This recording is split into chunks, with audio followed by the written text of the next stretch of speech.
A Panini reiniciou a republicação de John Constantine Hellblazer no formato luxo. Será que vale a pena ou não fazer essa coleção completinha? Vem com o Charlão que eu vou trazer todos os detalhes do primeiro volume dessa coleção. Salve galera, Charlão na área, mais um programa aqui do canal BBHQs. Bate palma nerd, bate palma porque aqui você tem assunto sobre quadrinhos. Estamos chegando no Prime Day, centenas, milhares de ofertas de quadrinhos pra você, você não pode perder. Entre no nosso canal de Telegram pra ficar sabendo de todas as novidades que já estão rolando. O Prime Day é um dos grandes eventos de promoção da Amazon. Você não pode perder a oportunidade de comprar quadrinhos excelentes como esse aqui, por exemplo. Você não é capaz de imaginar o quanto eu tenho recebido de perguntas a respeito desse título aqui, lançado pela Panini, que é o primeiro volume de uma série que vai ter aí mais de 20 volumes, compilando todos os 300 números da coleção clássica John Constantine Hellblazer, lançado ali entre o final dos anos 80 e início dos anos 90 pela Vertigo.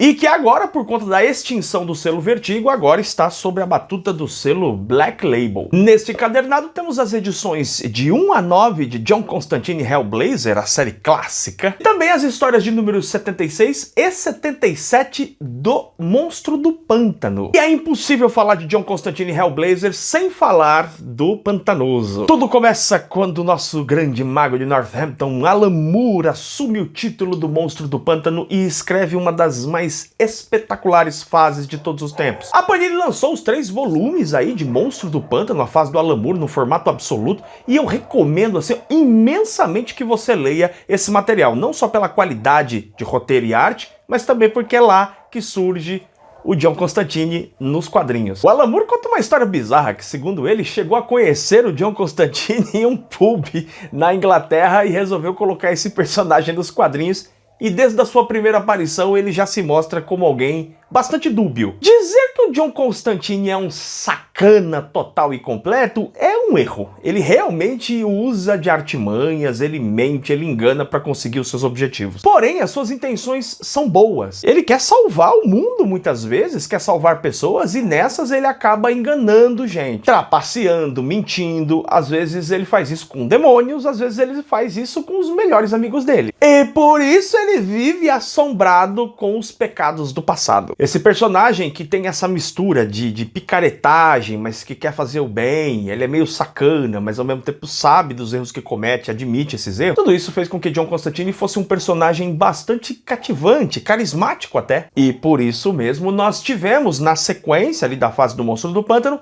um título próprio por personagem. Jamie Delano vai contar nesse trabalho com a arte do John Ridgway, também com participações de Alfredo Alcala e também do Rich Veidt. As duas histórias que vemos aqui nesse encadernado do Monstro do Pântano são justamente produzidas pelo Alfredo Alcala e também pelo Rich Veidt. Também é importante dizer que temos a participação aqui do Tom Mandrake. É isso mesmo, o nome dele é Tom Mandrake. Legal, né? Agora, em relação às publicações de John Constantine Hellblazer aqui no Brasil, é preciso dizer que foi publicado por várias editoras ao longo do tempo e que geralmente foi caracterizado por uma bagunça total. Mesmo quando foi assumido pela Panini, o material foi publicado em formatos diferentes. A Panini chegou a publicar o Hellblazer na extinta revista da Vertigo, depois começou a lançar em encadernados e houve uma época que existia até um mapa para você saber exatamente o que tinha sido publicado ou não. A série clássica tem 300 números e o teor das histórias foge completamente desse John Constantine pirilim pim pim que a gente vê hoje em dia. O personagem que atua hoje na Liga da Justiça Sombria é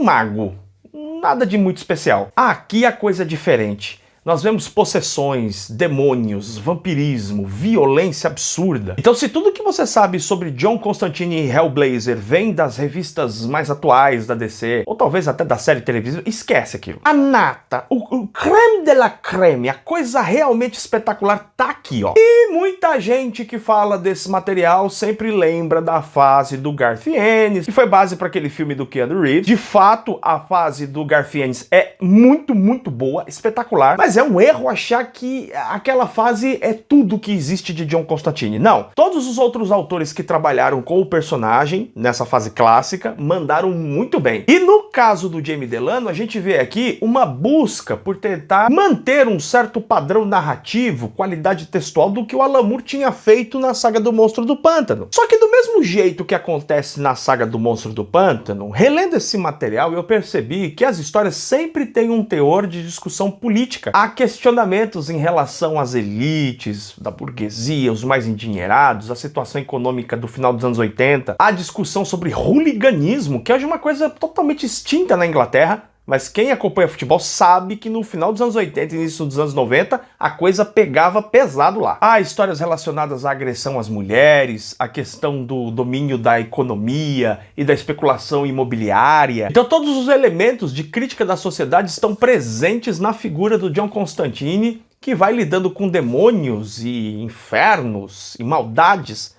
todas advindas desses núcleos sociais. Então o quadrinho funciona nessas duas dimensões. Ele tem um elemento social presente, obviamente que isso está na história, mas também você pode ler como um quadrinho de terror. E ele funciona muito bem. A arte do John Ridgway é muito hábil em nos transmitir um clima de terror, angústia, mal-estar constante nas histórias do Constantine. Os desenhos não são muito bonitos, o tipo de colorização também é feita justamente para agredir os nossos olhos, e eu conheço gente que leu esse trabalho e desistiu de ler Constantine. Pois é, porque aparece demônio, aparece um monte de coisa, e tem gente que tem um pouco mais de sensibilidade com isso. Respeito total, tá? Se você tem problemas com esse tipo de narrativa, de história, não lê isso aqui não, porque isso aqui realmente é arrepiante. Nesse encadernado são estabelecidas algumas coisas importantes. Por exemplo, o fato de que o Constantine tem algumas habilidades específicas devido ao fato de ter sangue de demônio nas veias. Isso é explicado desse encadernado aqui. E também há alusões a respeito do início ali de carreira do John Constantine como mago, mas essa história vai ser contada mais adiante em outros encadernados. Tratando-se de quadrinho de terror, eu não consigo imaginar uma recomendação melhor para você do que esse material aqui. Eu li, sei lá, 75% de Hellblazer, tá? Posso afirmar pra você que é uma das melhores séries produzidas num dos melhores selos de quadrinhos dos anos 80 e 90, que foi a Vertigo. Eu vou deixar o link na descrição, nós já estamos aí com o lançamento previsto pro terceiro volume. Eu vou trazer em breve a resenha do segundo volume e recomendo demais pra você. Deixe o seu comentário, a gente se vê em breve em mais um programa aqui do canal BBHQS. Beijo enorme no seu coração,